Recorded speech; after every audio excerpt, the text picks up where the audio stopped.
आज़ादी की बातें क्या करूं, दिल खोल के रख दूं, है जो यादें आओ तुम्हें वो बयां कर दूं।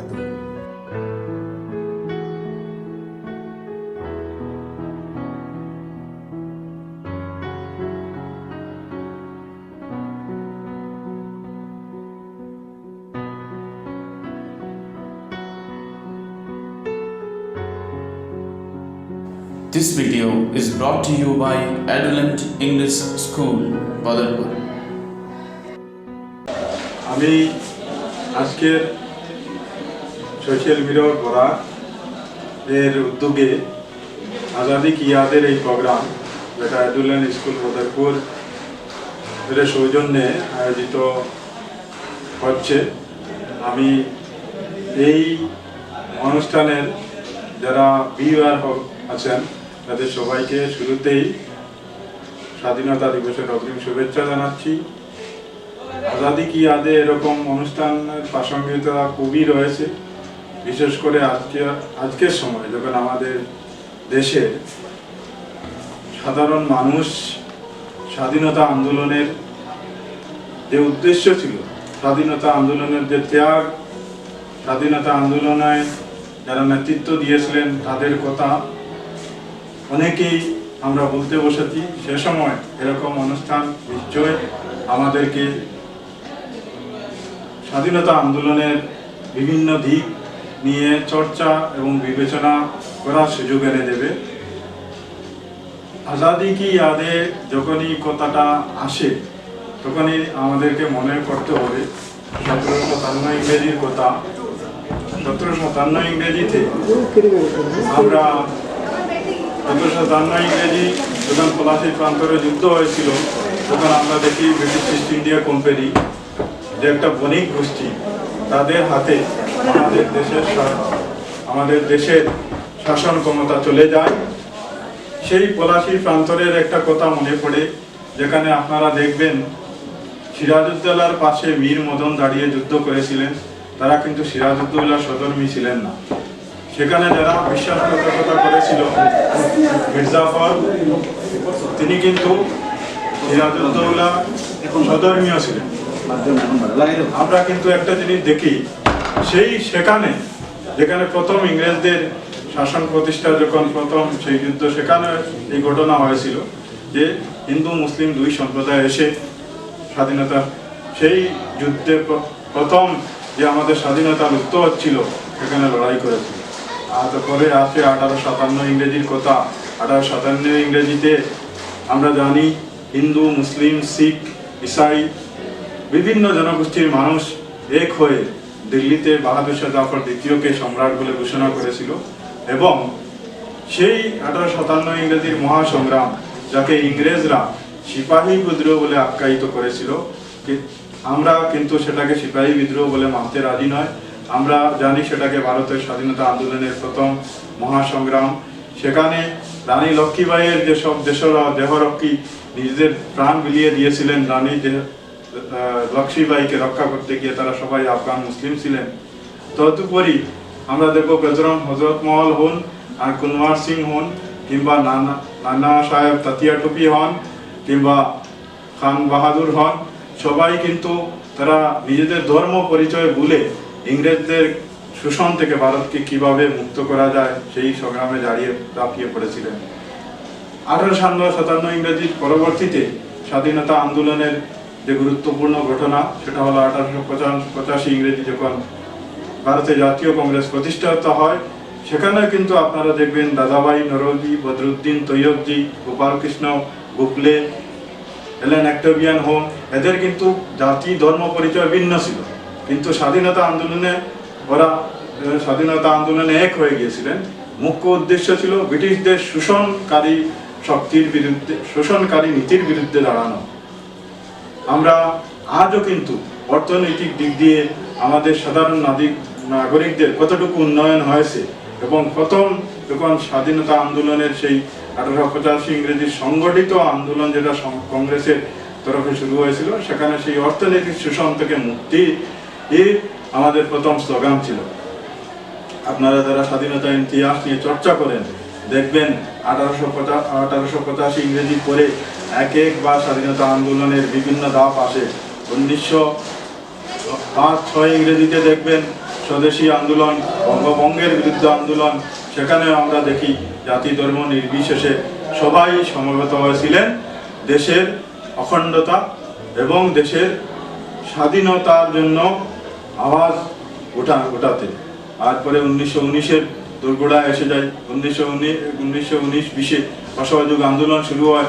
তখন মহাত্মা গান্ধী নিজেই খেলাফত আন্দোলনকে অসহযোগ আন্দোলনের সঙ্গে জুড়েছিলেন, কারণ তিনি বুঝতেন এ দেশের যদি উন্নতি, এ দেশের যদি স্বাধীনতা অর্জন করতে হয়, তখন হিন্দু মুসলিম দুই সম্প্রদায় যদি একে অপরের কাছে আসেন না, তখন আমাদের স্বাধীনতা সংগ্রাম কোনোভাবেই অগ্রগতি লাভ করতে পারবেন না। তারপরে আপনারা দেখেছেন আইন অমান্য আন্দোলন, ভারত ছাড়ো আন্দোলন, একটা জায়গায় এই আন্দোলনের যে আওয়াজ উঠেছিল সব কানেই কিন্তু দেশীয় বিভিন্ন জনগোষ্ঠীর একতার উপর ভিত্তি ছিল। আমরা সবাই জানি নেতাজি সুভাষচন্দ্র বসুকে। আমরা নেতাজি সুভাষচন্দ্র বসুর যখনই কথা হয় তখন আজাদ হিন্দ ফৌজের কথা হয়। আজাদ হিন্দ ফৌজে যদি লক্ষ্মী সেহগল মহিলা হিসাবে ছিলেন, আমরা দেখি শাহনওয়াজ খান ছিলেন, আমরা দেখি বিভিন্ন সম্প্রদায়ের মানুষ, শিখ সম্প্রদায়ের মানুষ সবাই চলে এসেছিল আজাদ হিন্দের তলে। কারণ আমাদের দেশ থেকে একটাই ছিল উদ্দেশ্য, ব্রিটিশকে তাড়াতে হবে। কেন ব্রিটিশকে তাড়াতে হবে? ব্রিটিশ জাতির বিরুদ্ধে আমাদের কিনা ছিল না, ব্রিটিশের শোষণকারী নীতির বিরুদ্ধে। ব্রিটিশরা আমাদের সেই উজ্জ্বল অধ্যায়, যেটা 1757 ইংরেজিতে সমাপ্ত হয়েছিল, সেই অধ্যায়কে উজ্জ্বল অধ্যায়কে শেষ করেছিল। আমরা যারা ইতিহাসের ছাত্র তারা জানি ভারতবর্ষ আদিকাল থেকে মুঘল কাল অবধি পর্যন্ত অর্থনৈতিকভাবে খুবই সমৃদ্ধশালী ছিল, যার জন্যই তো ইংরেজ বণিকরা, ইউরোপীয় বণিকরা এদেশে এসেছিল লুণ্ঠন করতে, এদেশের রাজক্ষমতা দখল করতে। আজকে যখন আজাদি কি ইয়াদের কথা হচ্ছে, আজাদি কি ইয়াদের আলোচনা হচ্ছে, তখন আজকের সময় আমার তরফে যেটা সবচেয়ে বড় কথা, সেটা হলো আমাদেরকে স্মরণ করতে হবে তাদের, আবুল কালাম আজাদকে, খান আব্দুল গফুর খানকে, আশফাকুল্লাহ খানকে, ক্ষুদিরাম বসুকে, ভগৎ সিংকে, জওহরলাল নেহেরুকে এবং অবশ্যই মহাত্মা গান্ধীকে, আলী বাপ্তিত্বদয়কে। আমরা কিন্তু একজনকে সরে অন্যজনকে বাদ দিতে পারবো না। এবং এই সব স্মরণ যখনই আমরা করব, তখন আপনারা একটা জিনিস লক্ষ্য করবেন যে স্বাধীনতা আন্দোলনে যে সাম্প্রদায়িক সম্প্রীতি ছিল, সেই সাম্প্রদায়িক সম্প্রীতিকে প্রাসঙ্গিকতা আজও রয়েছে এবং ইংরেজরা বারবার সেই সম্প্রীতিকে ভঙ্গ করতে বিভিন্ন প্রয়াস চালিয়েছিল বিভিন্নভাবে। আজকের সময় আমরা যদি 1947 ইংরেজি পর্যন্ত আমাদের স্বাধীনতা সংগ্রামের সম্প্রীতির যে ইতিহাস রয়েছে, বিচ্ছিন্ন ঘটনা হতে পারে, সেটা আমি অস্বীকার করি না, কিন্তু সবচেয়ে উল্লেখযোগ্য ঘটনা যেটা সবাই মিলেমিশে 1857 থেকে নিয়ে 1947 অবধি, সেখানে উলামাদের অবদান ছিল, সেখানে সাধারণ শিক্ষিতদের অবদান ছিল, পণ্ডিতদের অবদান ছিল, জমিদার বর্গের অবদান ছিল, বণিক সম্প্রদায়ের অবদান ছিল, মজদুরের অবদান ছিল, চা বাগানের কর্মীদের অবদান ছিল। সবাই যে সংগ্রাম করেছে সেটা কিন্তু সম্প্রীতির বুনিয়াদের উপরে, এবং সেই সম্প্রীতির বুনিয়াদ যদি ধরে রাখতে পারি না স্বাধীন ভারতে, তাহলে আমরা ভাববো স্বাধীনতা আন্দোলনের চেতনাই কি আমরা হারিয়ে ফেলছি। আমাদের সামনে এটা একটা বড় প্রশ্ন। আজাদি কি ইয়াদেতে আমাদের সম্প্রীতির চেতনা, সেটাকেই চর্চা করতে হবে। আমাদের অর্থনৈতিক উন্নয়নের কথা চেষ্টা করতে হবে। ব্রিটিশদের বিরুদ্ধে আমাদের দাঁড়ানোর স্লোগান ছিল অর্থনৈতিক শোষণের বিরুদ্ধে। আমাদের চিন্তা করতে হবে সম্প্রীতির সঙ্গে। আজ কি আমাদের দেশের সাধারণ মানুষ যে একদম নিম্নবিত্তের, কিংবা যার জমি জমা নেই, কিংবা যে মজদুরি করে জীবন কাটায়, তার অর্থনৈতিক উন্নয়ন কতটুকু হয়েছে? যদি সম্প্রীতি আসে না, যদি সাধারণ মানুষের অর্থনৈতিক উন্নয়ন আসে না, তাহলে আমাদের যে আজাদি কি ইয়াদে আমাদেরকে প্রশ্ন করতে হবে যে এটা দায়িত্ব কার? এটা দায়িত্ব শুধু রাজনৈতিক নেতাদের নয়, আমাদের মানুষদের। আমাদেরকে এমনদের নির্বাচিত করতে হবে যারা এইসব সমস্যাগুলো অ্যাড্রেস করতে পারে মানুষদেরকে। আমি শেষমেশ একটা ঘটনা উল্লেখ করব। আমাদের এতদিন ছিল দুটা ঘটনা খুবই উল্লেখযোগ্য আছে। 1919-20 যখন খেলাফত আন্দোলন হয় তখন এই করিমগঞ্জ জেলায় কালীগঞ্জের অদূরবর্তী এক জায়গায় খেলাফত বাজার প্রতিষ্ঠিত হয়েছিল, যে বাজারের উদ্দেশ্য ছিল আমরা ব্রিটিশদের দ্রব্য পণ্য কিনব না, খেলাফত বাজারে দেশীয় দ্রব্য পণ্য কেনার জন্য খেলাফত বাজার প্রতিষ্ঠিত হয়েছিল। আর আরেকটা দিক ছিল যে আমাদের চা বাগান থেকে হাজার হাজার যারা চা বাগানের কর্মী ছিলেন উত্তরভারতের বিভিন্ন প্রান্তরে, তারা বদরপুর থেকে করিমগঞ্জ জেলা থেকে পায়ে হেঁটে, বরাকুত্তর বিভিন্ন জায়গা থেকে পায়ে হেঁটে তারা শুধু ঢাকার নিকটবর্তী চাঁদপুর পর্যন্ত চলে গিয়েছিল তাদের স্বভূমে ফেরার জন্য। সেটা ছিল ইংরেজদের বিরুদ্ধে, কারণ ইংরেজদেরই চা বাগান মূলত ছিল এবং সেখানে দমন এবং শোষণ নীতি চলছিল।